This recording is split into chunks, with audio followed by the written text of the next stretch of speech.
So friends, ఈరోజు మనము mushroom capsicum curry ఎలా చేద్దాం నేర్చుకుందాము.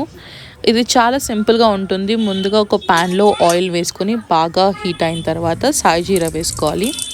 సాజీరా మంచిగా రోస్ట్ అయిన గోల్డెన్ బ్రౌన్ రోస్ట్ అయిన తర్వాత మనం డైస్ చేసుకున్న ఆనియన్స్ వేసుకుందాం. చిన్న చిన్న ముక్కలుగా కట్ చేసుకుంటే కర్రీ చాలా నీట్గా వస్తుంది అండ్ టేస్టీ కూడా అవుతుంది. ఎందుకంటే ఆనియన్ సైజ్ కట్ చేసుకునే విధంగా మనం కర్రీ ఎలా ఉంటుందో డిసైడ్ అవుతుంది.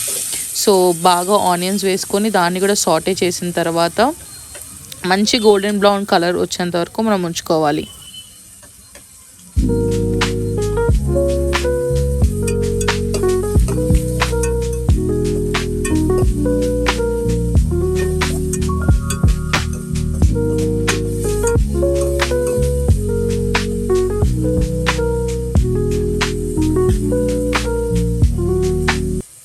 సో ఇప్పుడు మంచిగా ఆనియన్స్ గోల్డెన్ బ్రౌన్ కలర్ వచ్చేసింది. సో నేను జింజర్ గార్లిక్ పేస్ట్ వేసేసుకుంటున్నాను. ఇది ఆల్రెడీ నేను ఇంట్లోనే మా మమ్మీ స్టోర్ చేసుకొని పెట్టుకుంటుంది. అదే జింజర్ గార్లిక్ పేస్ట్ ఇక్కడ యూస్ చేస్తున్నాను.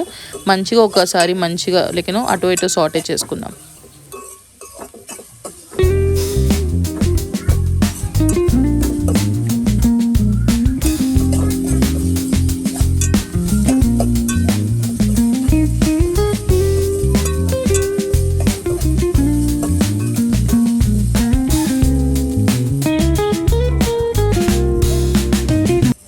సో రెండు మంచిగా వేయించుకున్న తర్వాత మనం తగినంత ఉప్పు వేసుకొని ఒకసారి కలిపేసుకుందాం.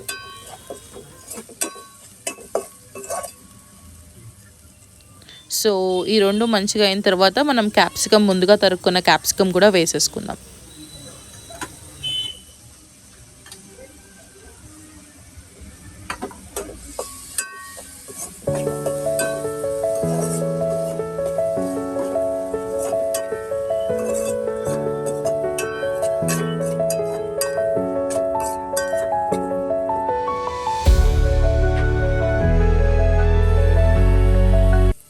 ఎప్పుడైతే క్యాప్సికమ్ తన రంగుని గ్రీన్ కలర్ రంగుని పోగొడుతుందో, కంప్లీట్గా కొంచెం మనకి కుక్ అయినా అనిపిస్తుందో, అప్పుడు మనం మష్రూమ్స్ ఇంకా పసుపు వేసుకుందాం.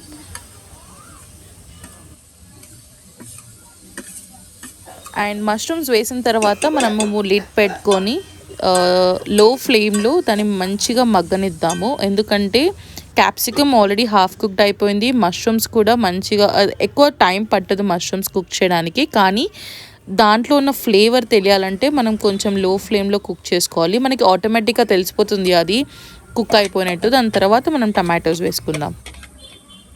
నేను టమాటోస్ మరీ అంత చిన్నగా మరీ అంత పెద్దగా కాకుండా గ్రేడర్లో మంచిగా పల్పీగా కట్ చేసుకొని వేసుకున్నాను.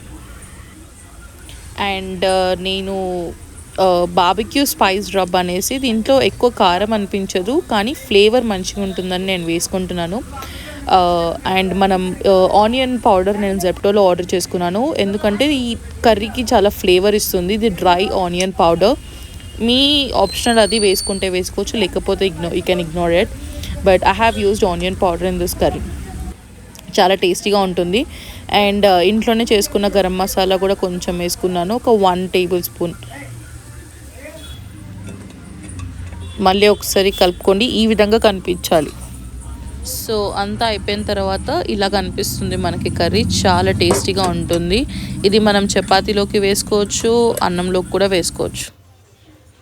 నేను చపాతీ ట్రై చేశాను. చాలా అంటే చాలా టేస్టీగా ఉంది. మీరు కూడా మీ ఇంట్లో చేసుకొని ఎలా ఉందో కామెంట్ చేయండి. Thank you so much for watching. Next వీడియోతో, నెక్స్ట్ ఎగ్జైటింగ్ కుకింగ్ వీడియోతో మీ ముందుకు వస్తాను. Signing off. బాయ్.